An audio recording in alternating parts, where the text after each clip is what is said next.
Halo semua, kembali lagi di channel Ngomongin Film. Kali ini kita akan membahas alur cerita dari sebuah film pendek yang berjudul Frostbite. Film yang ditulis oleh Andrew Han dan juga Troy Antoine Levaye ini, menurut Mimin sih ceritanya sangat menarik dan berbeda dengan film-film zombie lainnya.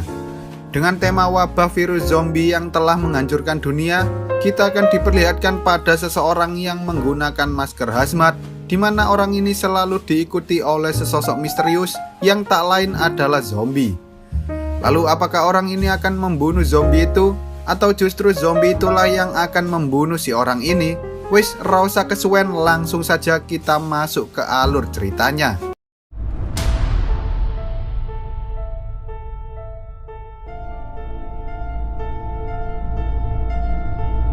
Film ini diawali ketika salju mulai menyelimuti seluruh wilayah yang ada di Amerika Serikat, di mana saat itu sebuah pandemi wabah zombie telah menyebar ke berbagai negara di seluruh penjuru dunia.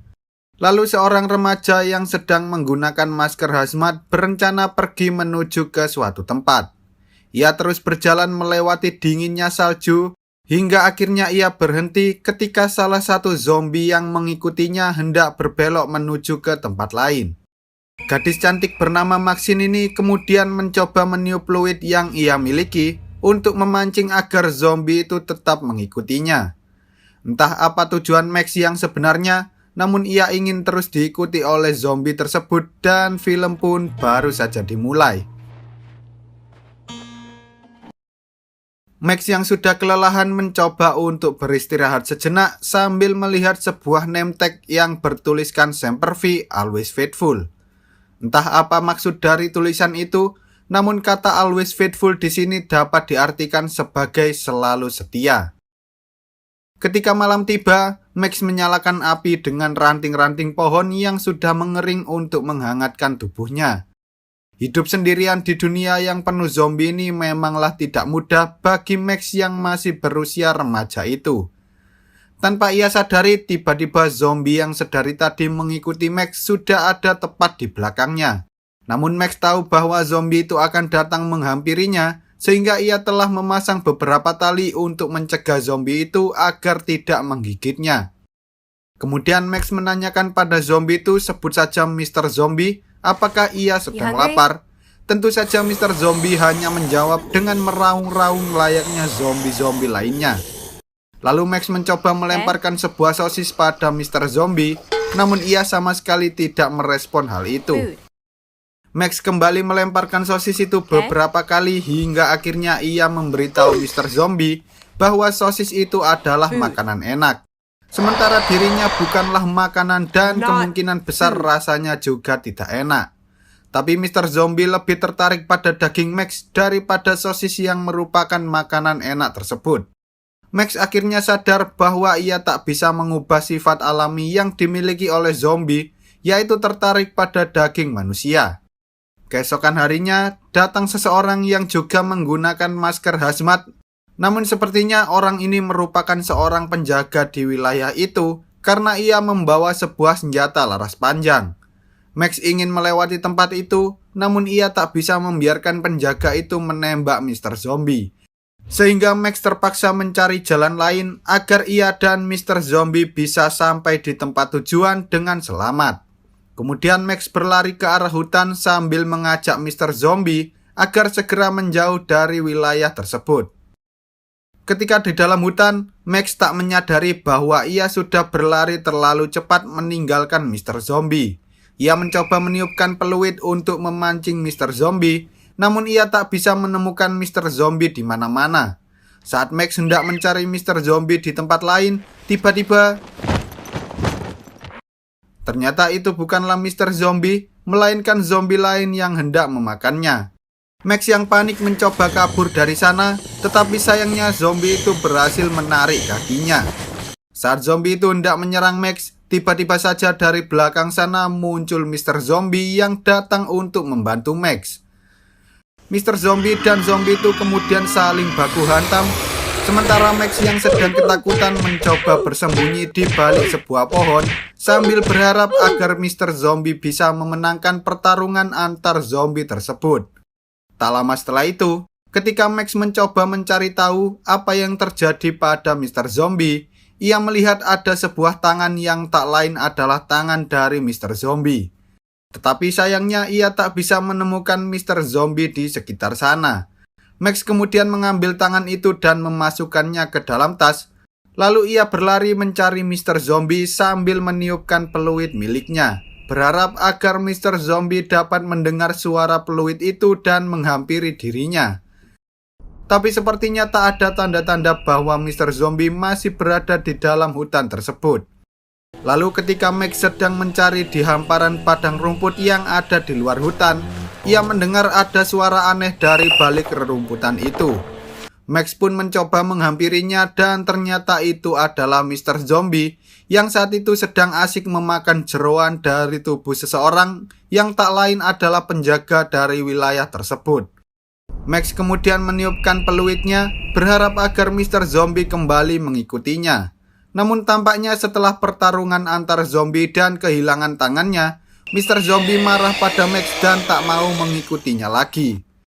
Melihat hal itu, Max yang merasa kecewa akhirnya pergi dan membuang tangan Mr. Zombie sambil berjalan menjauh dari tempat itu. Memang sedih rasanya ketika Max meninggalkan Mr. Zombie karena selama ini hanya Mr. Zombie lah satu-satunya teman yang selalu mengikuti Max kemanapun ia pergi. Bahkan Mr. Zombie juga telah menyelamatkan Max dari serangan zombie lain. Saat di tengah perjalanan, Max menyadari bahwa name tag yang selalu menempel di tasnya tiba-tiba saja terjatuh.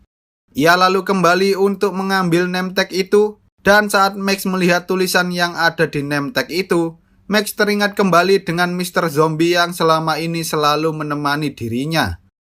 Lalu Max pun memutuskan untuk kembali menemui Mr. Zombie. Ia melukai tangannya sendiri berharap agar Mr. Zombie mau mengikutinya lagi karena Max sangat sedih jika Mr. Zombie tak ada di sampingnya.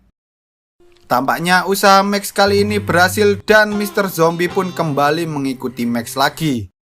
Mereka berdua melakukan perjalanan yang sangat panjang melewati hutan dan padang rumput hingga akhirnya mereka sampai di sebuah kota yang mana kota itu merupakan tempat tinggal dari Max sebelum wabah zombie menyebar ke seluruh dunia. Max selalu memancing Mr. Zombie agar ia mau masuk ke dalam rumahnya. Namun saat Mr. Zombie sudah ada di dalam sana, Max segera berlari keluar dan mengunci pintunya. Terlihat di wajah Mr. Zombie bahwa ia sedang kebingungan mengapa Max mengurungnya di dalam rumah tersebut. Lalu saat Max meniup peluitnya, tiba-tiba muncul dua zombie dari dalam rumah yang tak lain adalah ibu dan juga ayah dari Max. Kemudian ketiga zombie itu saling menatap satu sama lain, namun mereka tidak berniat untuk bertarung seperti yang dilakukan oleh zombie sebelumnya. Mereka justru terlihat seperti sedang mengenalkan diri mereka masing-masing. Lalu Mr. Zombie menatap ke arah Max menandakan bahwa ia sangat berterima kasih karena telah dipertemukan dengan kedua zombie tersebut. Max pun tersenyum bahagia saat ia tahu bahwa Mr. Zombie dapat berteman akrab dengan keluarganya. Lalu Max mengambil sebuah foto dan memberikan sebuah tanda pada foto itu. Ternyata zombie yang selama ini kita kenal sebagai Mr. Zombie merupakan salah satu anggota keluarga dari Max. Max sudah berusaha sekuat tenaga untuk mengumpulkan seluruh anggota keluarganya agar ia bisa merayakan Natal bersama mereka semua meski mereka sudah berubah menjadi zombie. Namun masih ada satu anggota keluarga yang masih hilang, yaitu seorang anak yang memakai pakaian bertuliskan Semper Fi, dan anak itu tak lain adalah adik dari Max. Lalu Max segera mengambil barang-barang miliknya dan ia pun melanjutkan perjalanan untuk mencari adiknya yang masih hilang. Max berharap agar ia dapat menemukan keberadaan adiknya sebelum Natal tiba, sehingga mereka bisa merayakan hari Natal bersama-sama dan film pun tamat. Menurut kalian gimana nih guys? Dalam film ini kita diajarkan agar selalu bersyukur karena masih memiliki keluarga yang mau merawat kita hingga kita menjadi seperti sekarang ini. Entah itu keluarga kandung, keluarga angkat, maupun keluarga yang tercipta dari orang-orang yang tidak sedara dengan kita. Mereka semua tetaplah sebuah keluarga, tempat kita saling membagi kebahagiaan bersama-sama. Karena pada dasarnya, keluarga yang baik itu dibangun dengan cinta, lalu dimulai dengan kasih sayang dan dipelihara dengan kesetiaan. Oke lah, sekian dulu untuk video kali ini. Semoga kalian semua terhibur. Jangan lupa untuk menekan tombol subscribe dan nyalakan loncengnya agar kalian tidak ketinggalan dengan video-video terbaru dari channel ini. See you on the next video dan sampai jumpa.